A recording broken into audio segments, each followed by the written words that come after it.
All right, get ready to dive into Morfopsicologia today. We've got a really interesting collection of articles and videos on this topic you guys sent us. It's kind of like face reading meets psychology. It's a fascinating area, that's for sure. Hmm.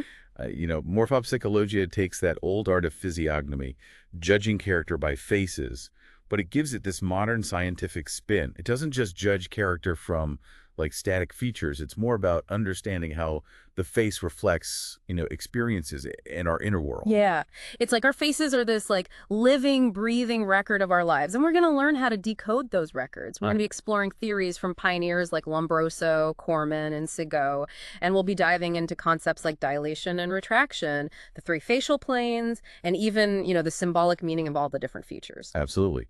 We'll be looking at, how our faces change over time and even how cultural differences can play a role. Okay, I'm already hooked. Let's start with this thing called Segod's law of dilation and retraction. What exactly is that? Well, Segot observed that all living things, even down to the cellular level, will expand or dilate in environments that are favorable to them, right? Yeah. And then they'll retract or contract in environments that are hostile. So basically, if you put a cell in a happy, nurturing environment, it's going to thrive and grow. But if you take that same cell and put it in a harsh environment, it's going to like hunker down and protect itself. Exactly. It's a very basic survival mechanism. And what's fascinating is that Segot then applied this principle to the whole human form. Hmm. And he suggested that our faces actually reflect the same dynamic of dilation and retraction. So when we're feeling like, happy and relaxed, our faces literally soften and expand. And then when we're stressed or anxious, they tense up and contract. Precisely. Our faces are really mirroring our internal state at any given time. Hmm. Just think about someone who's radiating joy. Their eyes might be wide and sparkling, their smiles broad and relaxed, their whole face just seems to open up. Now, contrast that with someone who's feeling anxious or fearful. Their eyebrows might be furrowed, their eyes narrow, their lips pressed together, their face reflects a state of contraction. Wow. Like, it can already start to see this everywhere. And the articles also mention this connection to energy levels as well. Yes. Morphopsicologia links this dilation and retraction to both physical and psychological energy. It's similar to the concept of yin and yang in traditional Chinese medicine. So yin, which is the receptive inward energy that's associated with retraction, while yang, the active outward energy, is linked to dilation. So someone with predominantly dilated features might have more yang energy. They might be more outgoing and energetic and expressive. They might, yes.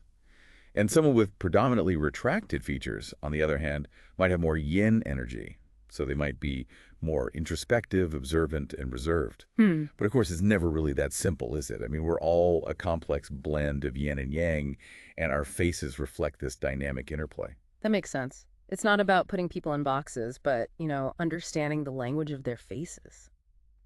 Speaking of faces, the articles really emphasize the eyes, the window to the soul and all that. Yeah, the eyes are incredibly expressive, aren't they? Morphopsicologia analyzes different types of eye dilation and retraction. So, like wide open versus narrowed eyes or bulging versus deep set eyes. So what can we actually learn from those variations? Like, what do they tell us about a person? Okay, well, let's take the example of widely dilated eyes.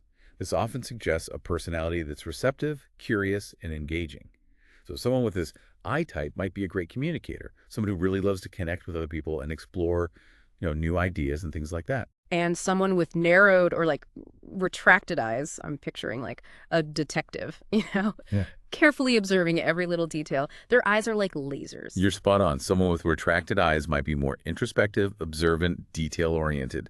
They might excel at tasks that require focus and precision, and they might even have like a really remarkable visual memory. Wow, that's so cool. And I remember reading that even like eyebrow shape and thickness play a role. Straight eyebrows, for example, were linked to decisiveness. Yes, even subtle variations in eyebrow shape and thickness add nuance to our understanding of someone's personality.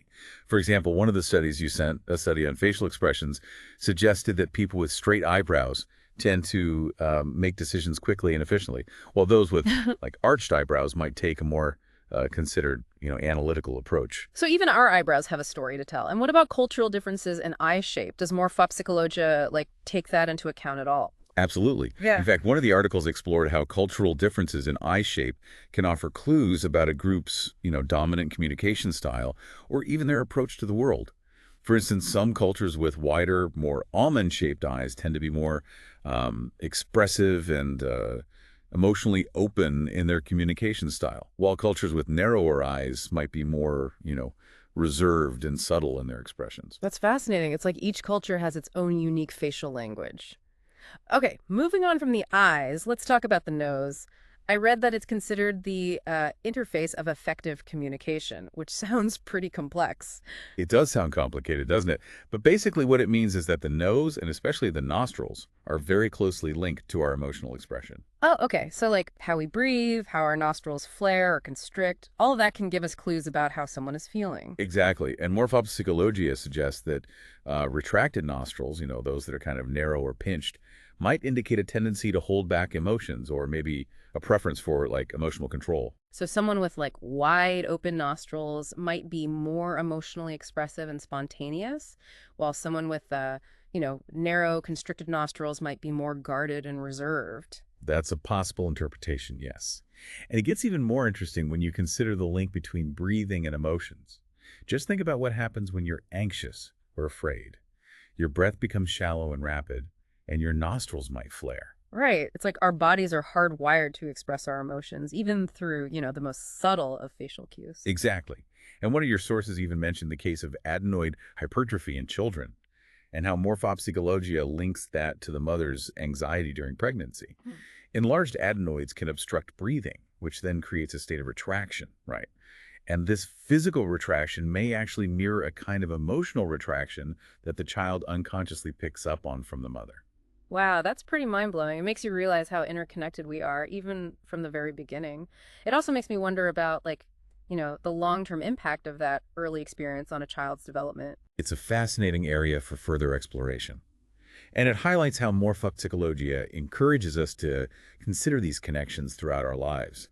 Our faces are constantly adapting to our internal and external environments. Okay, so we've covered the eyes and the nose. What about the mouth? I'm guessing it's all about communication, right? You got it.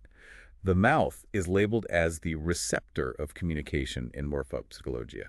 Its features like, lip size, shape, tension, they can tell us a lot about a person's expressiveness, sensuality, and how they interact with others. So someone with like full relaxed lips might be more open and expressive, while someone with thin pursed lips might be more reserved and cautious with their words. Precisely. And lip retraction, especially of the upper lip, can be a sign of controlled communication.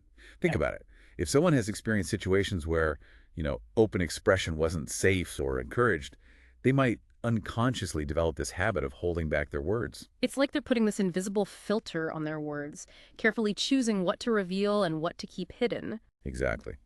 And your sources mention how cultural norms also play a role in lip aesthetics. Think about how different cultures view lip size and shape.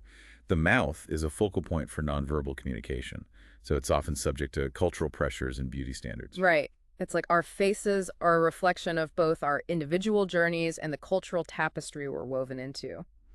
Okay, we've covered the eyes, the nose, and the mouth. What about the ears? They often get overlooked, but I'm guessing they have their own story to tell. Absolutely. Ears are the receptors of sound, and according to Morphopsicologia, can offer insights into a person's listening style and sensitivity to information. So someone with large protruding ears might be a great listener, soaking up every word and nuance, while someone with small, close-set ears might be more selective about what they tune into. It's an interesting hypothesis, and your sources actually mentioned how the tendency to develop ear infections or blockages might be symbolically linked to a desire to shut out certain sounds or information, especially if it's perceived as, emotionally overwhelming. That's fascinating. I never considered the psychological side of ear problems. And what about the symbolic meanings of different ear shapes? I vaguely remember something about pointed ears indicating a potential for like verbal aggression. Yes. Certain ear shapes, like those that are pointed, or stick out prominently, are sometimes associated with a more assertive or even aggressive communication style. But remember, these are symbolic interpretations, Mhm. not, absolute truths. Okay. We've covered the major features, but the sources also talk about the three facial planes: cerebral, affective, and instinctive. What's the significance of those? Well, these planes help us understand how different aspects of personality are reflected in the face. So the upper plane, which is called the cerebral plane, that relates to intellect, imagination, and abstract thinking. Yeah. Then you have the middle plane, the affective plane, and that reflects our emotional world, social interactions, and values. And finally, you have the lower plane, the instinctive plane, and that reveals our, primal drives, willpower, and physicality. So someone with a dominant cerebral plane, like say a high broad forehead, might be like, an intellectual powerhouse, someone who excels in abstract thinking and generating ideas. Exactly. Think of Albert Einstein or Marie Curie.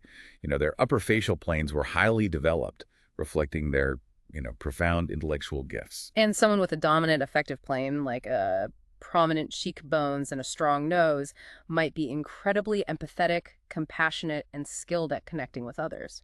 That's a great observation. Think of someone like Oprah Winfrey.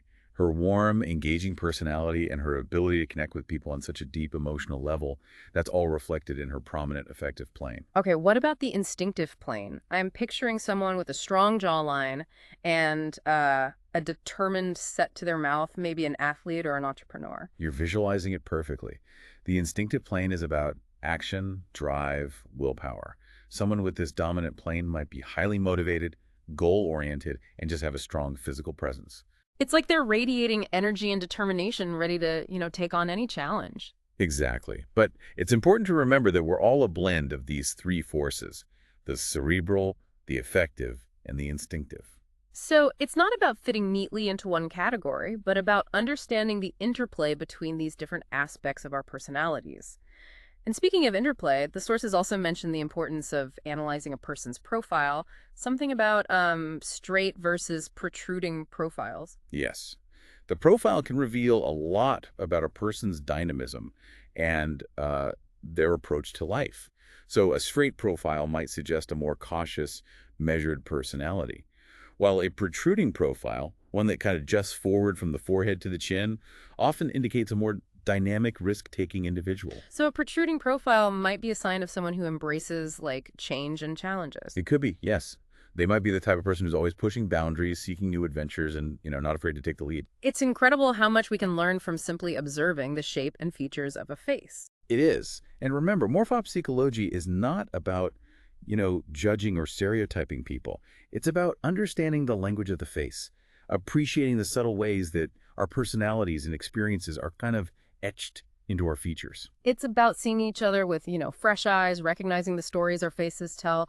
We've covered a lot of ground in this deep dive, but we still got more to explore. Stay tuned for part 2, where we'll delve into some specific examples and see how Morfopsicologia can be applied in real-world scenarios. It's really interesting how Morfopsicologia emphasizes how our physical and emotional and mental states are all, intertwined. It's not just about like reading faces, right? Yeah. It's about recognizing how our experiences really shape us, on multiple levels. Right. It's like our faces are this living record of our lives. And speaking of records, let's look at some specific examples from the stuff you sent over. One that really jumped out at me was this link between adenoid hypertrophy in children and their mother's anxiety during pregnancy. Yeah, what's fascinating about that is like the connection that Morfopsicologia draws between a physical condition like, enlarged adenoids and then a psychological pattern like the mother's anxiety. It suggests that the child's body might actually be mirroring the mother's emotional state during, this crucial developmental period. So the child's retracted breathing, caused by the enlarged adenoids, might symbolize a kind of emotional retraction as well, like they're unconsciously mirroring the mother's anxiety. That's the idea. It highlights the profound impact that our early environment, even, in the womb, can have on our physical and emotional development. And this example really drives home the point that our faces are constantly adapting to our internal and external environments, and that this adaptation, starts very early in life. Yeah, that's amazing. And, if a mom-to-be is listening, it really highlights how important managing stress and anxiety during pregnancy can be. Okay, so we've talked about individual features, but the research also emphasizes the importance of observing the whole face, not just, individual features in isolation. Absolutely. It's about looking for, harmony and balance, or maybe even a lack thereof, in the overall structure of the face. It's also about seeing how different features kind of interact, right? For example, someone with large dilated eyes but a thin retracted mouth might be a great observer but really struggle with expressing, their emotions. It's like piecing together this puzzle, looking for clues and patterns that help us understand the, whole person. And I noticed the research used the concept of zoom when talking about the eyes. I have to admit, I wasn't entirely clear on what that meant. Zoom basically refers to the eye's ability to dilate and retract, Yep. and morphopsychology views it as a sign of adaptability and intelligence.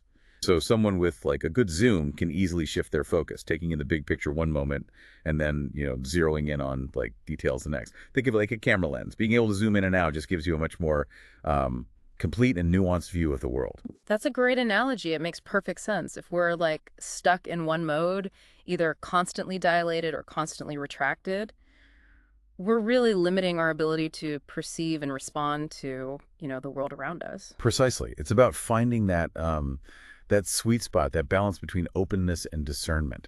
And remember, this applies not just to our vision, but to our, mental and emotional processes as well. So someone who can zoom emotionally might be more resilient and better equipped to handle, life's ups and downs. That's a great insight. They have access to this wider range of emotional responses, empathy and compassion when needed, but also like assertiveness and boundaries when appropriate, just depending on what the situation calls for. That's a great skill to cultivate. So we've talked a lot about theory, but how about some real world applications? I know the research talked about using Morfopsicologia to track changes in patients before and after treatment. Yeah, that's one application. Therapists have observed changes in their patients' faces, like, Yeah. a softening of wrinkles, a shift in mouth shape, or even like increased eye dilation after they've made progress in therapy. It's this fascinating testament to the idea that our faces can actually reflect our, healing journey. That's incredible. So someone who has worked through, emotional or psychological issues might actually show a greater sense of balance and well-being in their features. They might, yes. And it underscores that, that powerful mind-body connection that morphopsychologia emphasizes.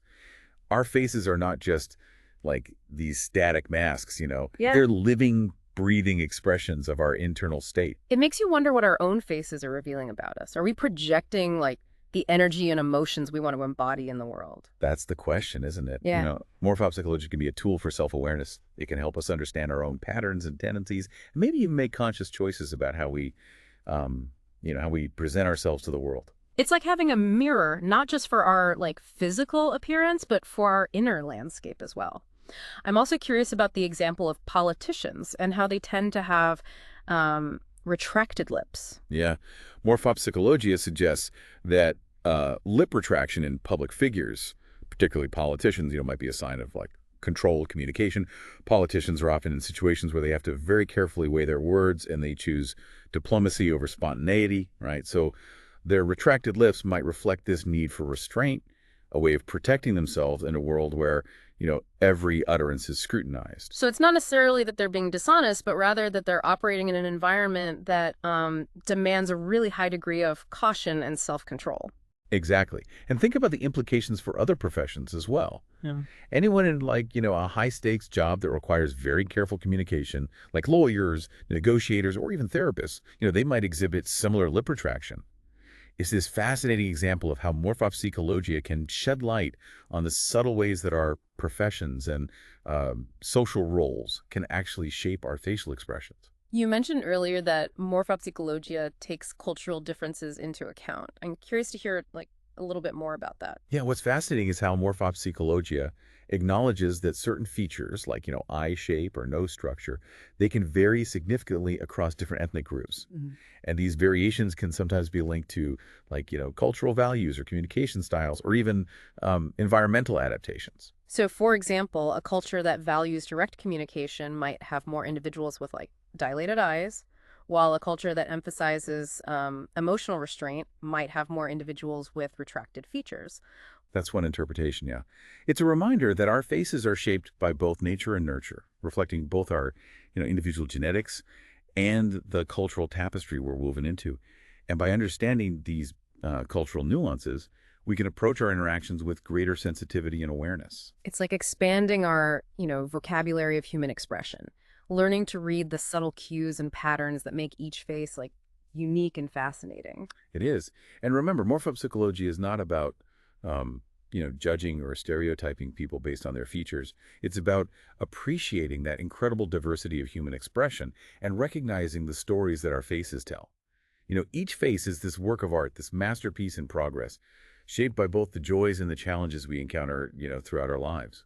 Okay, we've talked about features and expressions, but the research also delves into like the symbolic interpretations of facial features. It's like unlocking this hidden language. I'm ready to decode. Let's start with the eyes. They're often seen as the window to the soul.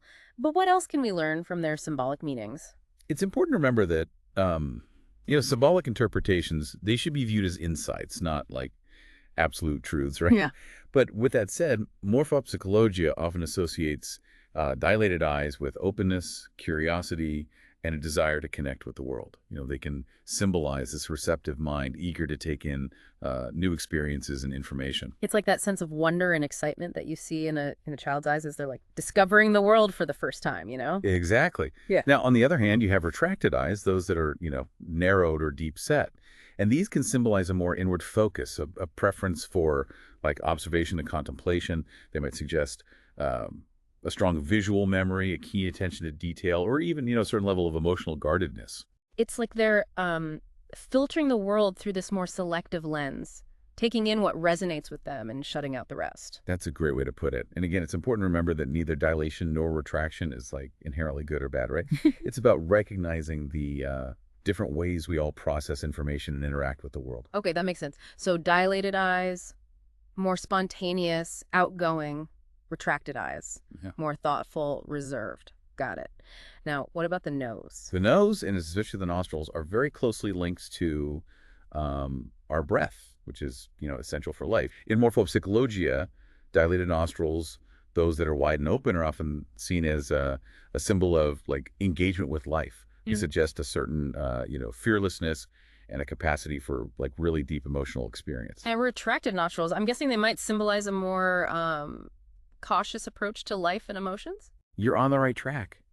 Retracted nostrils, they might suggest a need to protect oneself from, emotional overwhelm or a tendency to kind of hold back one's feelings. Or they could indicate anxiety or fear, especially if the nostrils are like flared or twitching. It's like our breath and our emotions are like intimately connected, and or our nostrils just reflect that connection. Exactly. And remember, these interpretations are not about like labeling people or putting them in boxes, right?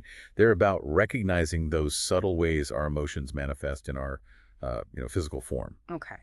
Last but not least, let's talk about the mouth. I know it's considered the, the receptor of communication in Morfopsicologia, but what does that mean symbolically?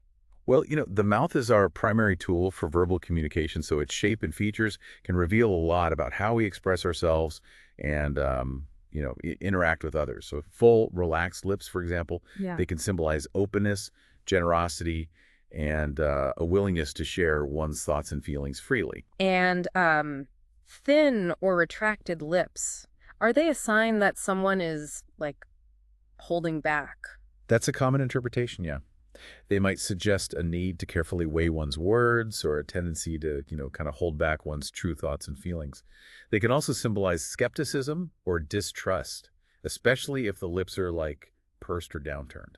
It's like they're holding their cards close to their chest, not wanting to, reveal too much. That's a great analogy. Yeah. And just like with the other features, it's important to remember that these symbolic interpretations are not about, judging people or making assumptions about their character. They're simply meant to offer insights into the different ways we all communicate and interact with the world. Of course, of course. We need to consider the whole face, not just individual features in isolation. Absolutely. It's about looking for patterns and connections between different features and planes, recognizing the unique blend of traits that makes each face, fascinating and individual. It's like a piecing together a puzzle, using the language of Morfopsicologia to understand this complex tapestry of human expression. And as we become more attuned to this language, we'll start to notice these like fascinating nuances and details that we might have missed before. Exactly. It's like sharpening our observational skills, becoming more aware of the subtle ways our faces reflect our personalities, our experiences, and even our, deepest emotions. It's been a fascinating journey so far, exploring the nuances of Morfopsicologia. I'm eager to hear your final thoughts and wrap up our deep dive. but we'll save that for part 3 of this episode. Stay tuned for more insights into this incredible system. Welcome back to our deep dive into Morfopsicologia, exploring the hidden language of faces. Yeah. It's been like a fascinating journey. We've uncovered so much features, planes, expressions. We even talked about symbolic interpretations. And what's really sticking with me is this whole idea that our faces are always changing, evolving, right? Reflecting our growth, challenges, and everything in between. It's a powerful reminder, isn't it, that we're not fixed or defined by our features. There's simply a snapshot of who we are in this moment, and that moment's always in flux. It makes you realize we have more agency than we might think. We can actually shape our own faces, influence our expressions, even, shift the energy we're putting out into the world. It all comes back to, self-awareness. Like if you look in the mirror and you don't like what you see, maybe it's a sign to make some internal shifts. That's a really interesting point. Maybe you need to cultivate more joy. Practice more gratitude, work through some emotional patterns, and those changes will actually show up on your face subtly, but powerfully. It's a fascinating feedback loop, isn't it? Our internal world shapes our external appearance, and our external appearance can, in turn, influence our internal state. It's like a reminder to ask ourselves, what kind of face am I creating for myself? Am I living authentically? Am I projecting the energy I want to embody?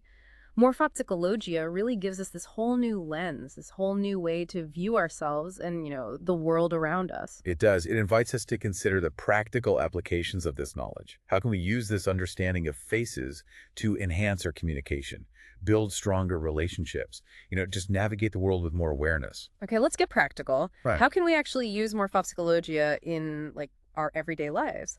Well, for starters, it can significantly boost our, communication skills. When you understand the language of facial features, you become much more attuned to the subtle cues and signals that people are sending you. It's like you can read between the lines. Instead of jumping to conclusions or making assumptions, we can use Morfopsicologia to check in, ask clarifying questions, validate someone's feelings, or simply acknowledge the energy they're projecting. Exactly. And it can also help us build stronger and more authentic relationships. When you recognize and appreciate the unique blend of traits that each face reveals, you approach your interactions with, more sensitivity and respect. It's like expanding our vocabulary of human connection. We learn to appreciate those diverse ways people express themselves and how they, engage with the world. And the applications go beyond that. They extend into professional settings as well. Think about a salesperson who can read a customer's face to understand their needs, or a therapist who can sense a client's unspoken emotions, right? Or even a teacher who can tailor their teaching style to different students. Morfopsicologia really offers a whole new toolkit for success in, so many different fields. Yeah, it's not about manipulation, right? It's about using this knowledge to create more genuine, more meaningful connections. And one of the most useful tools, I think, in the Morfopsicologia toolkit is the understanding of those 3 facial planes: cerebral, affective, and instinctive. How can we use this knowledge to, improve our interactions? Okay, so let's say you're dealing with someone who has a dominant cerebral plane thing, high, broad forehead. You might want to appeal to their intellect. Provide logical explanations, give them space to process information, and focus on facts and data rather than emotional appeals. So it's about meeting people where they are, speaking their language, tailoring our communication to their strengths. What about someone with a dominant affective plane, maybe prominent cheekbones and a strong nose? Right. In that case, you want to create this warm, inviting atmosphere. Emphasize personal connections, show genuine interest in, their feelings, and appeal to their values and their, sense of empathy. So for someone who has a dominant instinctive plane, maybe a strong jawline, a determined mouth, we'd want to be direct, action-oriented, and, results-focused. Exactly. Clearly outline the goals, demonstrate your competence, and get straight to the point. Remember, it's not about pigeonholing people into rigid categories or anything like that. It's about understanding their dominant tendencies and using that knowledge to, enhance communication, build rapport. It's about seeing the whole person, right? The intellectual, the emotional, the instinctive. Yeah. And recognizing how those aspects all interact and create their, unique personality. This has been such an insightful deep dive into Morfopsicologia. As we wrap up, what final thoughts or insights would you like to share? I think the key takeaway for me is this. Our faces are so much more than just physical features. You know, they're this reflection of our souls, our stories, our struggles, our triumphs. Morfopsicologia invites us to see the world like with fresh eyes, to appreciate the beauty and the complexity of human expression. So as you're moving through the world, pay attention to the faces around you. What stories do they tell? What energy are they projecting? And what about your own face? What insights does it offer about your personality and journey? That's beautiful. It's this reminder that we're all interconnected, and our faces are a testament to that connection. Remember, listeners, morphopsychologia is just one lens through which to view, human nature. Approach it with curiosity, a healthy dose of skepticism, and a deep respect for the individual stories that each face reveals. And don't hesitate to share your observations and insights with us. Keep exploring, keep learning, and keep marveling at the incredible tapestry of, human expression.